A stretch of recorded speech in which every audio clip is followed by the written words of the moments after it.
there was a part of the opening ceremony which was completely overshadowed by Catholics, lamentably. We just want to find something to complain about. We also should be grateful for rebuilding of Notre Dame is not in the hands of the clergy. It's actually in the hands of the secular, liberal French government. Another day, another blasphemy from the occult, witchcraft, whatever, all these different elites who are doing all sorts of godless things behind closed doors. I don't see that in the future. Do you somehow see a path that leads back to Christendom again?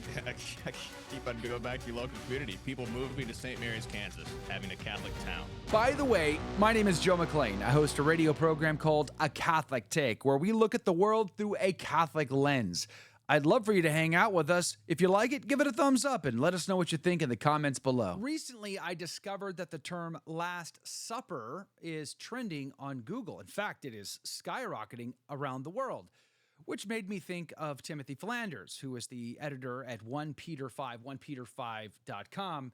And, he's also with meaningofcatholic.com. The last time we spoke to Timothy, he was at the Eucharistic Congress, a big event. Thousands and thousands of people, stadium packed. It was pretty exciting for a lot of people. But it turns out that this trend over at Google for Last Supper is in fact not caused by this big event in Indianapolis, but rather it is because of the Olympic opening ceremony, which was blasphemous, scandalous, debauched, and a lot of other things that we've been talking about all week long.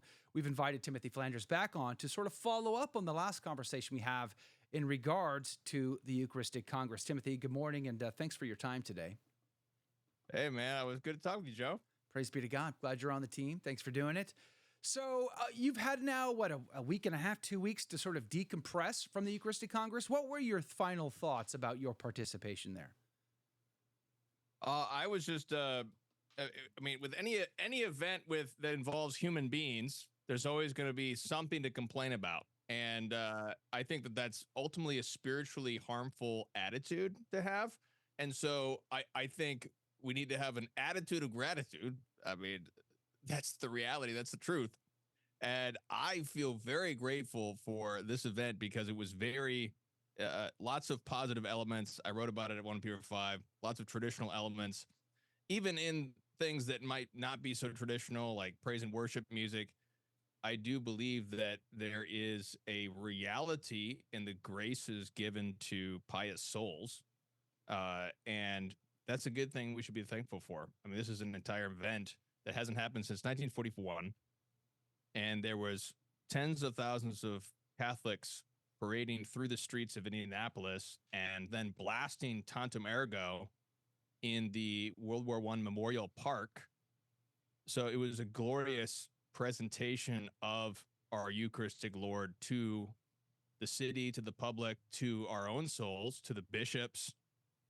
So I was very happy with it. I was very, I was edified, and it was great to connect with a lot of different pious souls out there. You were handing out that letter to those that were stopping by the booth. Overall, did you feel like you had a great opportunity to have some wonderful conversations with Catholics from around the country about the traditional Latin Mass and hopefully garner even more support through bishops and priests?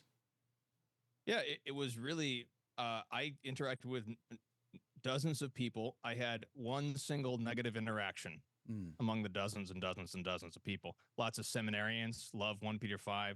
I did talk to one bishop who was very supportive of the Latin Mass. He said, stay strong. You have a lot of support. We had a lot of priests and seminarians who got also connected with the Mass of the Ages program, which is training seminarians and priests to say the Latin Mass. Because they say, well, that's not illegal. It's not illegal to just learn how to do it. Right. You know? So we can just learn how to do it. And then whenever you guys give us permission, we'll be ready to go. That's their plan of action. And so all these priests and seminarians love that. It's great. They've really found a loophole, which is the perfect way to start going. So very, very positive. Lots of, there was Archbishop Cordileone. I think we talked about it. I mean, there was approximately 1,000 people at that Mass, and they all had to walk a mile in the heat to get there. So it was great. Wow. That's exciting. It really is exciting, especially when you think about how many people actually showed up. I mean, you hope and pray that the many seeds were planted in their hearts and they'll grow in greater fervor and devotion and fidelity to Holy Mother Church her traditions, her teachings, and then carry that back to their communities. This is all good news. It's all upside. But then we were confronted not long after with, of course, the July 13 assassination attempt at Donald Trump, which led into what seems to be a coup at the Biden White House administration. And then, of course, now we have the Olympic opener, which was incredibly blasphemous and scandalous. What were your thoughts about the Olympics? Well, first of all, it's important to note that there are, I'm sure there's thousands of pious Catholics who are athletes in the Olympics, and there's no reason to boycott an entire event because this bunch of, fools did some foolish, dumb, blasphemous thing.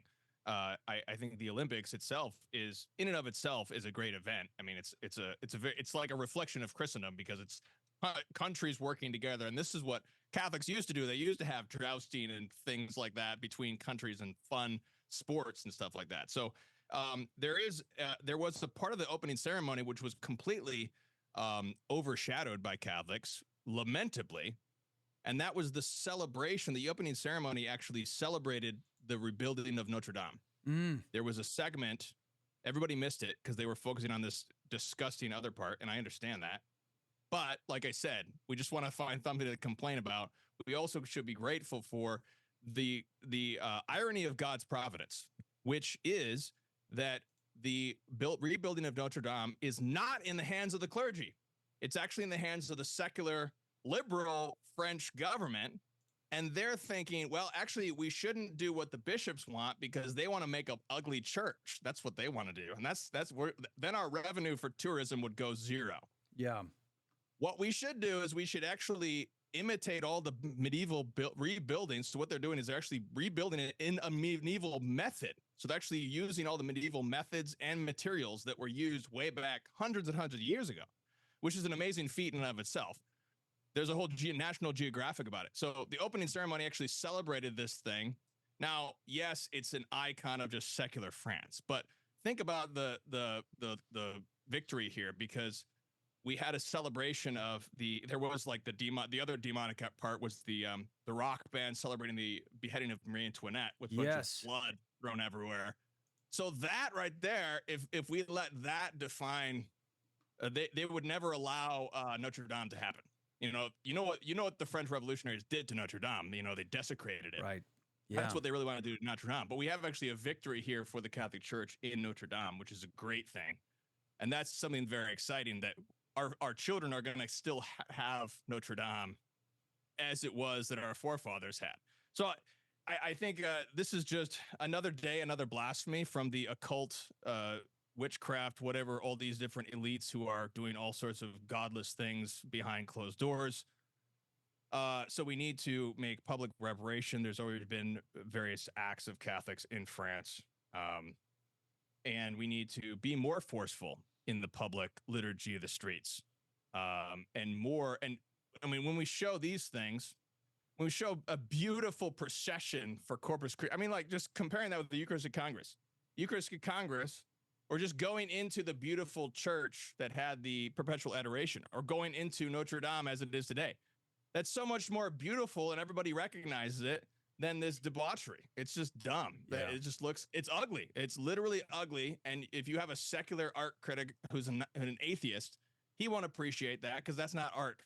He won't appreciate this rock music. That's not really very artistic and very beautiful. He will appreciate just like the non-Catholics. We had like a Jewish composer signing the petition in the London Times to save the Latin Mass. Right. Because people who are sane understand artistic, beauty and the glories of Christendom.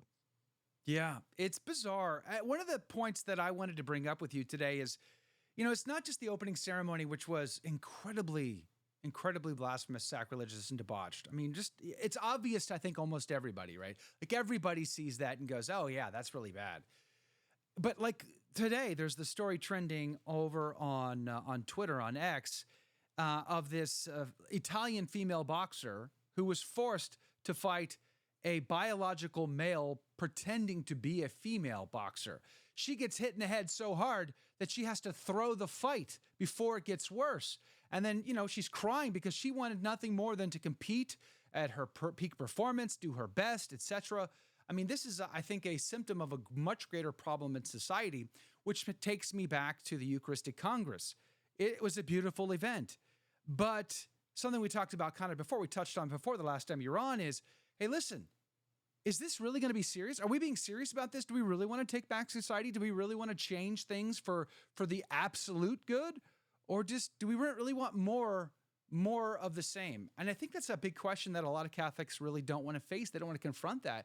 Do you think that the fruit of the Congress will really amount to significant changes on the whole in our country, let alone the world, especially in light of what we're seeing at this games or in our own backyards? Well, I think that the most important thing, we need to look at this whole question of changing the world in a Catholic way, and not like President Trump might think of it, or like we think about it in our modern period. Modern period, we look like something on trending on X, that's going to have, even if it has 100,000 people, 100,000 people retweeting this thing, or even it has 1 million views. That's a lot. But there's 300 million people in the United States. So we've got less than 1% of people are concerned about this thing. And in reality, when we look at something in a Catholic way, the way the Lord talks about the kingdom of God is a mustard seed. A mustard seed in a single soul. The Lord changed the entire world by sending 12 men out to conquer the world for Christ. That's how he conquered the world, because he used the mustard seed, because he knew that if you really plant the mustard seed will conquer the kingdoms. And he founded his church in these 12 men, and then they just converted these families, and they continued to convert families. And then there were two empires, the Roman and the Persian Empire, that were destroying them with the most vicious persecutions known to man to that point. And they just kept killing them, and they kept growing and growing. And then eventually they just conquered these various nations. That is the method of growth. And so I would say, yes, the Eucharistic Congress will bear fruit, but we need to look at it in the way that we have to look at it in our own parish first. That's the way we need to look at it. We through modern technology, you said before we got on air, you hate technology. Me too. That's right. One of the things that's problematic about technology is that we can see everything in the world that's going on today in the blink of an eye. But I would argue, we don't really see what's really going on, because we see things on the surface and some things here and there. But what's really going on is the reality that we can experience in our local community, our local parish. That's the reality. And you can see a seed planted in a single soul, and that single soul can go on to influence 12 more souls. And then you have 12 more souls who are truly on fire, and they influence number of souls. But even at the same time, I want to emphasize, it's not about numbers, because God is so glorified by one single saint. One single saint gives more glory to God than 1,000 souls or whatever. But it's not about the numbers. At the same time, I would say that ultimately the numbers, if there are greater numbers, that does influence a greater amount of cultural momentum and what is socially acceptable. But we're living in an unprecedented time where we have to deal with this whole internet, the social media, and all these influences that create sort of a false reality. On one hand, it's false because it's giving a false impression of what's real. But at the same time, it is real because it is a fraction of what's really going on in these different places. So it's just this difficult period. But I do have confidence in the mustard seed of going to the Eucharistic Congress. I went, as I said before, I think I went to perpetual adoration. I wasn't like there all the time, but I did go there pretty much morning and evening every day. And it was completely packed every time, standing room only. You could barely get in. There were so many people going in and out of perpetual adoration at all times. So I think absolutely all those pious souls are mustard seeds with divine power. So let me ask you this. Do you think, I spend a lot of my time always looking at what's going on in the world, what are the conversations being had, who's saying what about this issue or that issue, inside the church, outside the church, and it can be a very difficult, negative place to be all the time. Do you think the average Catholic should spend all that much time paying attention to the scandals in the world, scandals in the church, etc.? No, I think most Catholics should not be reading the news or on social media or on the internet at all. You should be really concerned about your local community and plowing your field, as it were, because that's what's really real. That's your contact with the fullness of reality right there. Mm. When you go on the internet, you have a fraction of reality. Then your experience with reality is shrinking suddenly.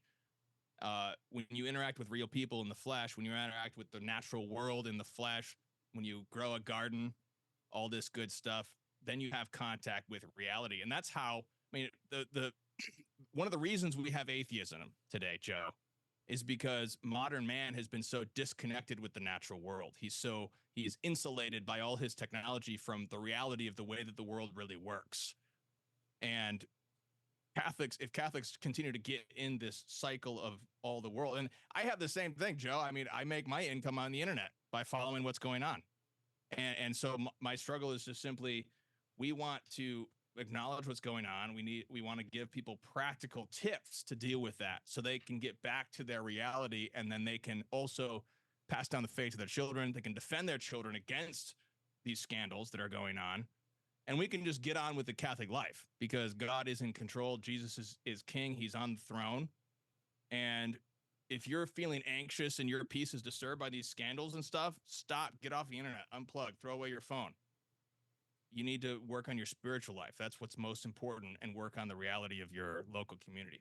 Okay, so what about then knowing one's faith? At what level does the average lay Catholic need to know their faith? Does the average lay Catholic, a stay-at-home mom, does she have to have read the Catechism of the Council of Trent, for instance? Do they have to have memorized the golden thread of St. Thomas Aquinas? Where's the line between, pursuing virtue, maintaining a state of grace, knowing your faith, being aware of what's going on in the world, and and then obviously scruples? Where would you say? Well, I think the average Catholic, you need your basic catechism, like Baltimore Catechism. That's pretty much all you need, honestly, because that's all a lot of these catechisms are just created so that you can get these basics and then you can save your soul. You don't need to worry about all the other things that are going on in the world. Don't need to worry about all the other theological questions that haven't been answered.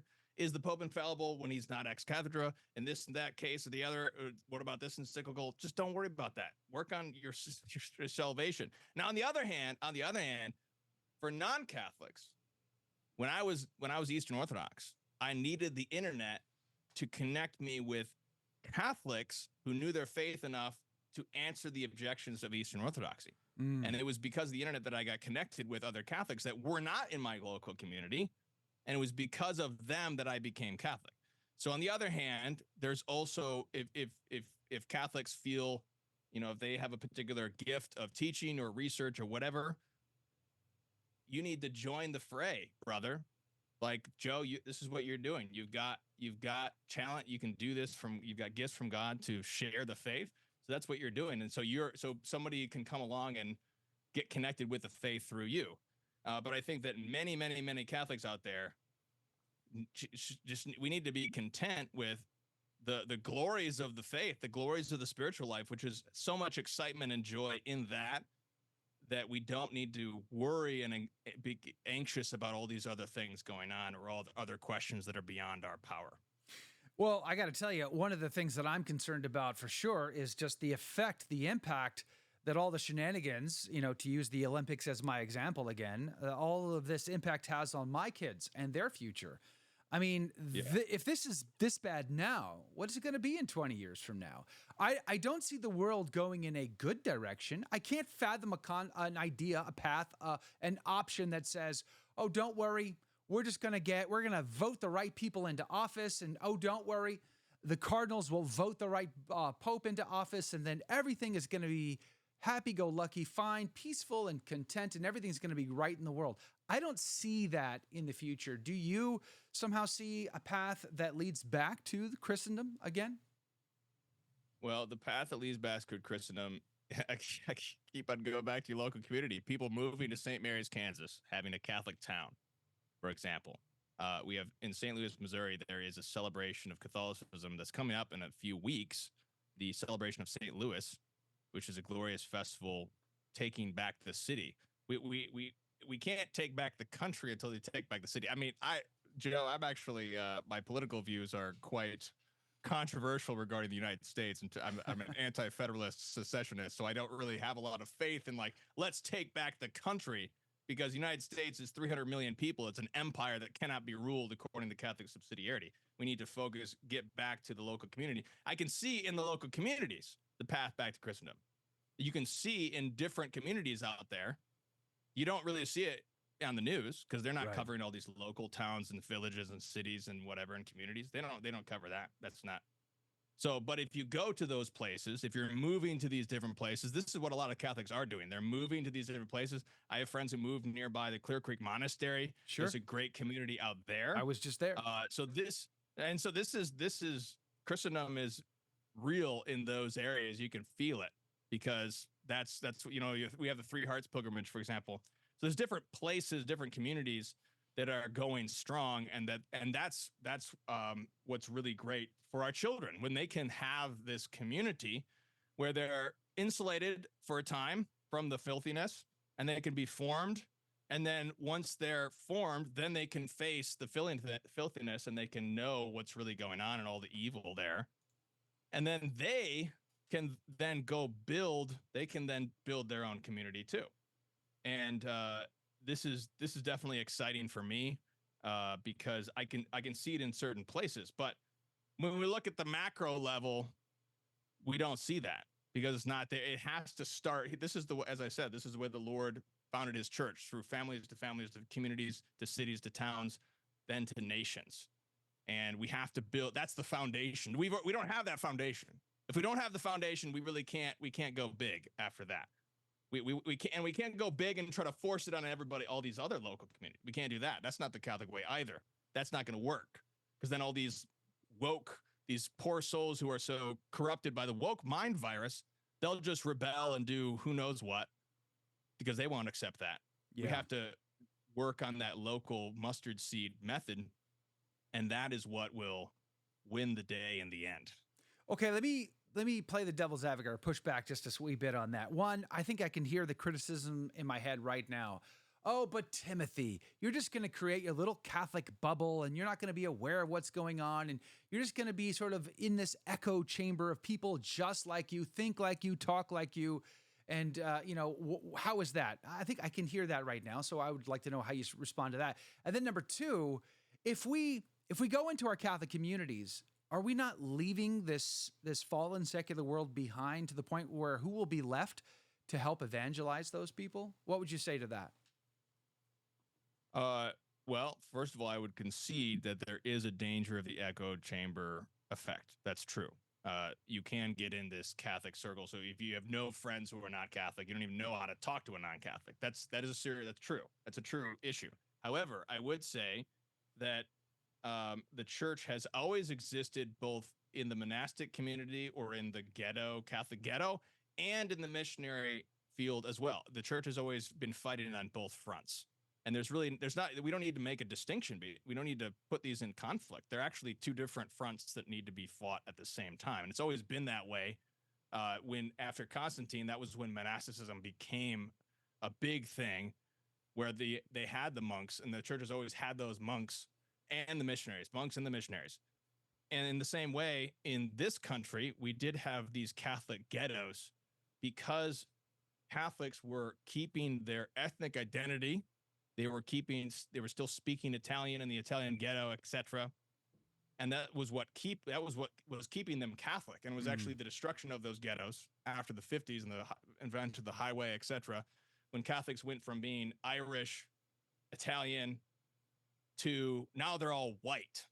They've lost their ethnic understanding, their ethnic identity, which was tied to their Catholicism.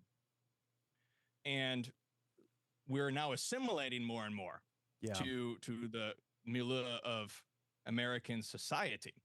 So you do need to, everybody's born into a family for a reason. And you're born into a family, you have a community. You have to have a community to be formed. And you need to be fighting on both fronts. You need to have those missionaries and the monks, both families who are very missionary type families who are doing ministries of that kind in terms of lay people, but also families who are much more focused on working this farming community, and they've got this very strong Catholic community. And these two groups of people should mix with each other, because the people who are missionaries go out, they go back to Clear Creek and they go on a retreat.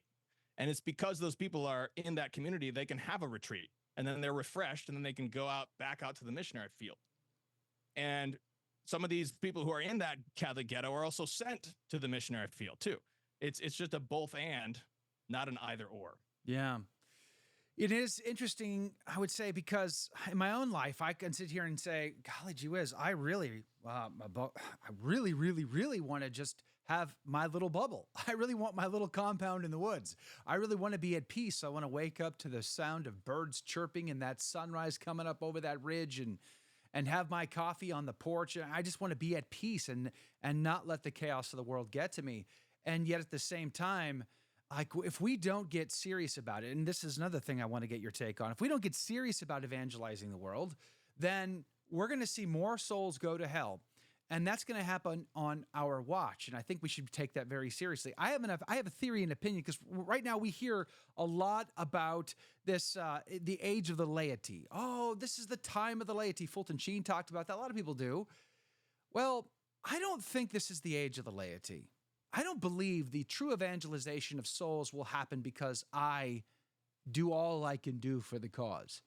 I believe that only when the bishops decide to get off the fence and find that courageous gear inside of them and go all in for every soul, not some souls, not give a pass to, dare I say, the Jews in our community, the Muslims in our community, the LGBTQ in our community, or the Protestants in our community. No, we all are called to the knowledge of salvation, not some, but all.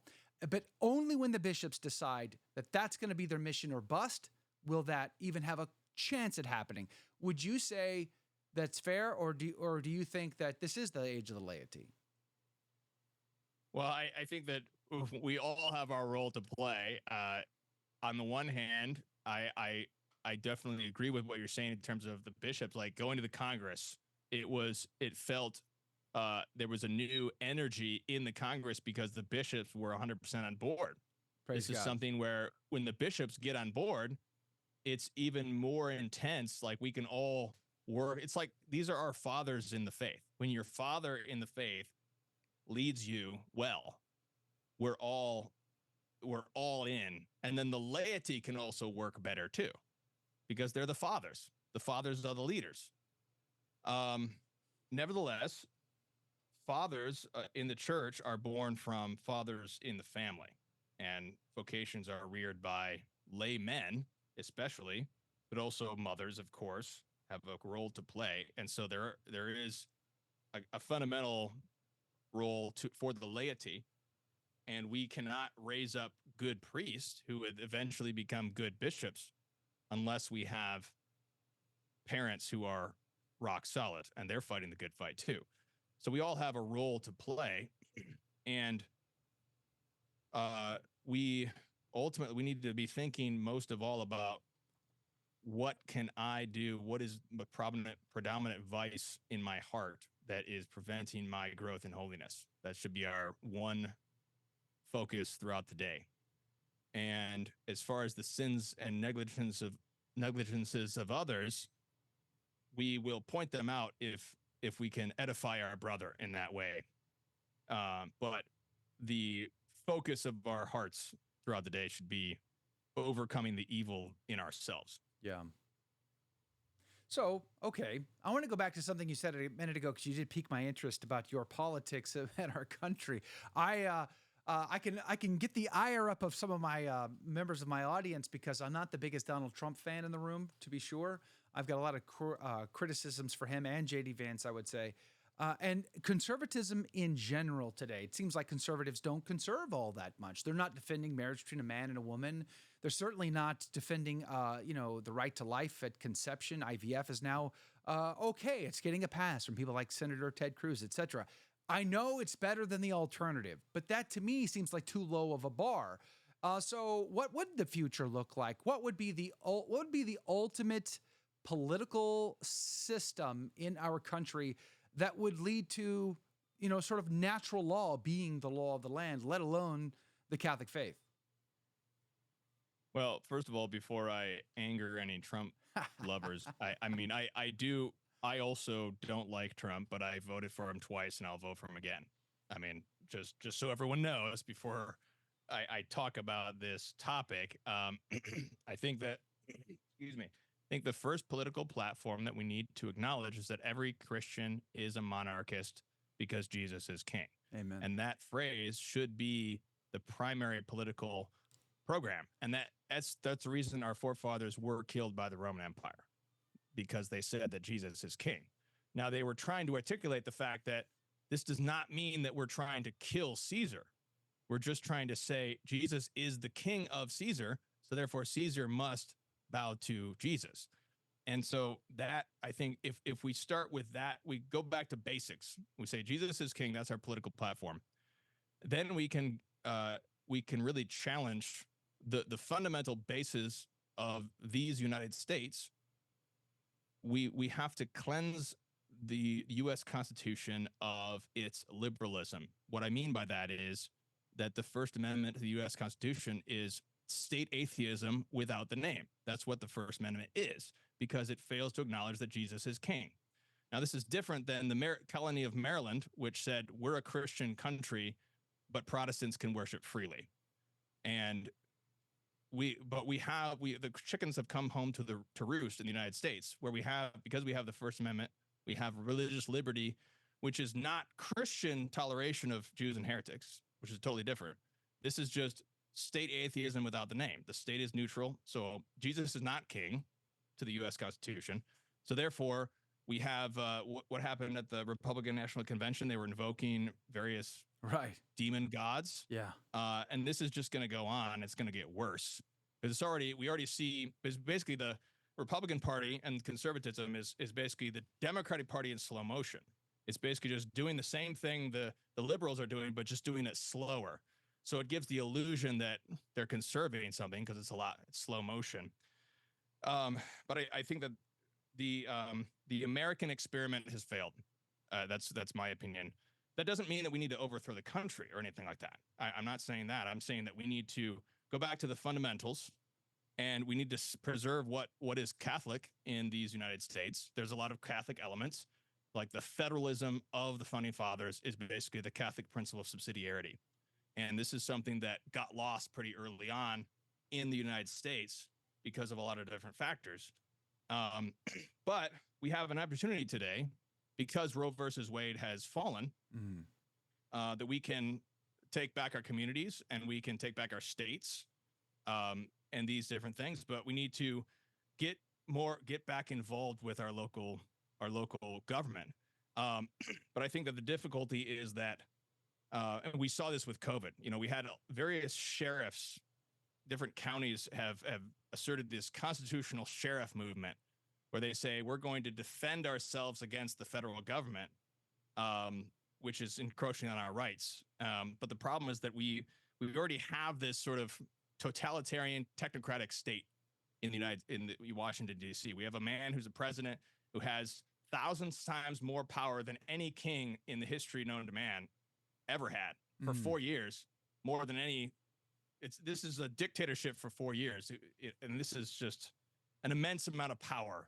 And I think, in my view, the solution would be to basically fire everybody in Washington and bring back bring back all the American empire, all the troops who are defending our economic interests in the entire world, which is really defending international business, not really the American people's interest. Yeah. And get back to all of the interests of these states, the people in these states, and what are their needs. Those should be the concern of the state governments, and the federal government should be there, as it was really back in the Articles of Confederation days before the U.S. Constitution, to basically defend the integrity of individual states so that individual states can take care of the needs of individual state citizens. Anyways, we can go on and on about that, but that's my opinion. Yeah, it is very interesting. Just the other day, I had a conversation with Dr. Derek Taylor, who writes on occasion for Crisis Magazine. He's got a PhD in history in Kansas. But at any rate, he and I were talking about whether or not history moves in cycles. Does history repeat itself? Or as Mark Twain says, it doesn't repeat itself, but it sure does rhyme. And I find it very fascinating because, the Arthur Schlesinger and his son, basically their theory was history swings from conservatism to liberalism and back again. And then there's a book by Neil Howe called The Fourth Turning is Here. And he points out that history operates in 80-year cycles and goes through rises and falls, always culminating in war and resetting the cycle again for the next 80 years. And I see a lot into that. I love history, so I tend to read and study history quite a bit. But something you just said kind of also piqued my interest, and that was, talking about this idea of going back to the roots. I feel like a lot of the information that we have when it comes to studying history, church history, secular history, or whatever, I feel like a lot of that gets manipulated, and we get historical revisionism. And what we think used to be conservative, might be a little bit more liberal, or what we think might be liberal might be a little bit more conservative. And there seems to be a twisting and a conflating of ideas. Something you said about like American empire and calling back the troops from around the world. This was one of the things that I could say I did like about Donald Trump's 4 years, is that he was pulling our troops back. Ronald Reagan didn't pull our troops back. George W. Bush didn't pull our troops back. So Democrat, Republican, what was the difference? They were all at war all the time, everywhere around the world, and we didn't even know about it. So I feel like we are the pawn in somebody else's diabolic game. Is this part of the diabolic oppression of mankind? The stage is set, so to speak, for the Antichrist and the final confusion that will sway so many millions and millions of Catholics and Christians around the world to buy the lie? I think I have a book called City of God versus City of Man, where I attempt to present a Catholic vision of history based on synthesizing Augustine, who's really the greatest church father, who's a historian, with his greatest modern disciple, who is Christopher Dawson. And their view of history is that excuse me. Their view of history is that it is a eternal battle between the city of God and the city of man. And I think if you create a paradigm such as that, you see that God is working through the church and building the city of God. And then the coalition of Antichrist, or this conspiracy with all these different factors, all these different players, who are really all forces of Antichrist in the most general sense of the term Antichrist, he who does not believe that Jesus is the Son of God. They're all working and trying to undermine the city of God. And the city of God is humbled throughout history. And we're at a time when there's a humbling. The humbling began really in 1789 in particular. 1776 was a mixed bag. There was pro-Catholic and anti-Catholic elements of the American Revolution. But after the liberal revolutions began, we've been in this modern period where there's been pluses and minuses. There's been revival, like in France. We had the genocide of the French Revolution, but then there was an immense revival in France right after that. The 19th century produced some of the greatest saints in the history of the church, St. John Vianney, St. Therese. And there was also another revival after 1870, even though there was a humbling because the Vatican had been sacked. But then there was a revival. But then you had World Wars I and II, which were a great humbling, great destruction. But then there was also a revival. That was actually the revival of Catholicism in America from the 1930s, especially into the 1960s. That was when it crashed. That was when Catholics had Hollywood by the throat, and Hollywood was forced to produce movies like Our Lady of Fatima by Warner Brothers. Fulton Sheen was on primetime television. But now we're in a period of humbling again. So the good news is, if this pattern of history continues, which I think it does, is that the city of God is rising again. And I think we see this in the pontificate of John Paul II. There was a bunch of Catholics who were Catholic parents, and they got a fire for the Catholic faith, and they accepted Humanae Vitae. And those Catholic parents raised a bunch of Catholic children, and some of them became priests. And those are the young priests that we now see today. And all of those young priests are zealous for the faith. And that's the mustard seed that's coming.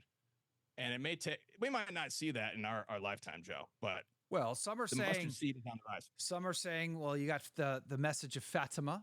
You mentioned Fatima a minute ago. That was a great movie. I enjoyed it. Not necessarily the most technically accurate film, but it was still very entertaining. Praise be to God. But there's a chastisement still to come. Akita, Our Lady of Akita, she talked about fire from heaven. There are prophecies. Some people are saying nuclear war is on the horizon. At any moment, we could find nuclear war through Russia, through China, through Iran. There's all kinds of opportunities in the world we're sitting on a powder keg here. So do we put too much credence into that? Are we looking at a nuclear war as some are suggesting, or are we seeing the rising of the city of God that won't require that kind of destruction, that kind of loss, or that kind of chastisement? Well, the city of God is indestructible and is always in existence. And it's really always on the rise, because so is growing. But it sometimes it's a sidetrack, it's humbled and just continues and comes back. So I'm not saying that the chastisement need not come or is not on the way. I would see World War I, in my view, I would see World War I, World War II as chastisements. And then the 1960s, the second sexual revolution, because the first one happened in the 20s, the second sexual revolution happened as the further chastisement. And I would say the iconoclasm, where God permitted a bunch of bad priests and bishops to destroy the liturgy and the monuments of the faith that our forefathers built in these beautiful churches of immigrants in the United States, to create all this ugliness. This is another chastisement, even perhaps worse and more difficult than World War II, because now we have God has taken away his protection, and the demons are running wild now inside the church. Yeah. So now this is the period that I call in my book the third pornocracy. So we are in a period of chastisement already, and it might get worse before it gets better. That's certainly possible. So boil it down for me then. What's the most basic thing a Catholic could or should be doing? And we talked a while ago about living in communities. That's definitely one good tip. But what else? How do we persevere through these times of difficulty and potential chastisement?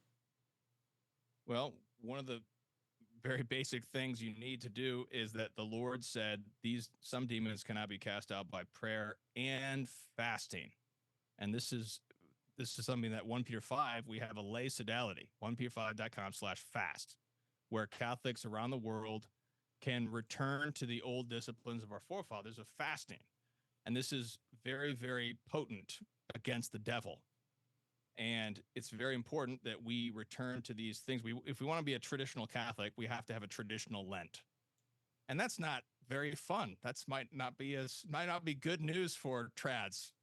But if we want to fight the devil, we have to fast. And it's hard work, but we can do it because our forefathers were doing a bunch of manual labor all day long, and they fasted, whereas we can just sit in a climate controlled office all day long. And we think we can't fast. Well, so fasting, I think, is fundamental. So that's key number one. And the good news is, as I said, you can go to that website to join and do it together, because you really need to do it with other Catholics together.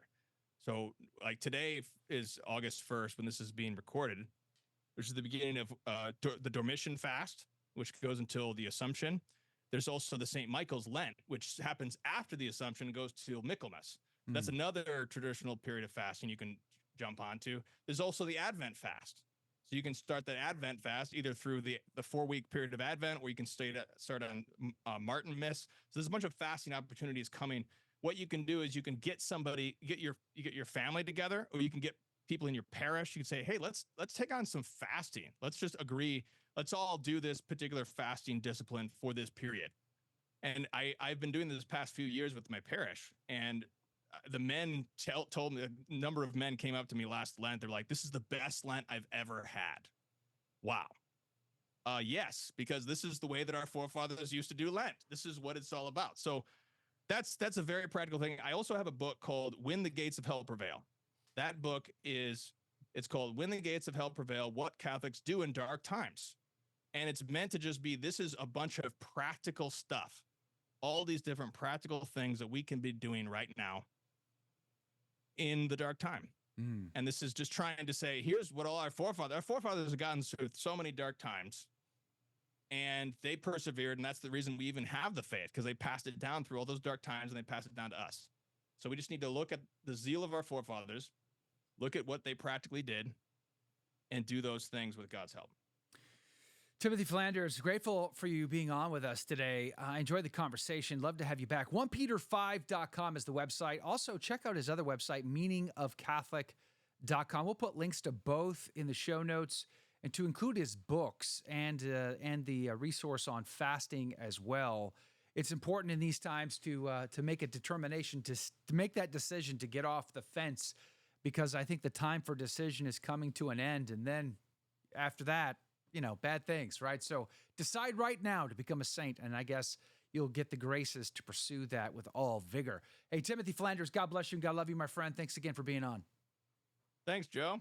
God bless. Did you like that video? It's okay. You can admit it. It's perfectly fine. Hey, we cover the big stories of our day, from inside the church to outside the church to all points in between, and we do it from a Catholic perspective. It's called A Catholic Take. It's a radio program Monday through Friday. We live stream it right here on this channel, by the way, so make sure to subscribe, like, and share. We would be very grateful to you. And don't forget, you're going to want to watch this video right here, because you don't want to miss anything.